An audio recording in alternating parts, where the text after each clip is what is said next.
Okey. Pegang Umi, kau pegang dia. Sikit. Kau pegang dia. Ni, kau pegang dia.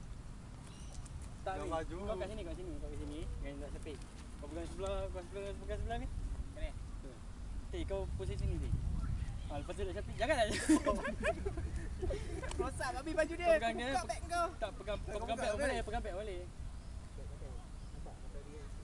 Tak ni buat apa?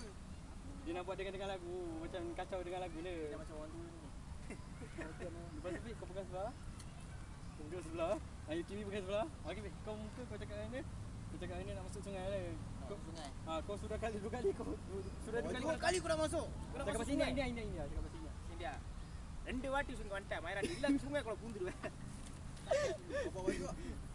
Mana boleh lepas tu kau cakap macam ni Kau cakap apa ni ya? Aku tak dengar lah. Lepas tu orang tolong cabut kat telinga dia lah.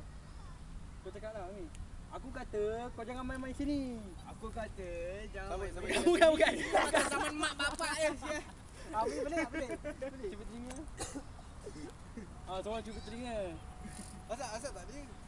Ya, sebab kau duduk kat sini. Yang ni nak ijat dengan aku tengah borak pasal tempat dia. Something yang Sampai ni lah jadi kau duduk belakang ni jadi tukang urus dia ni kacau. Habis dia buat apa?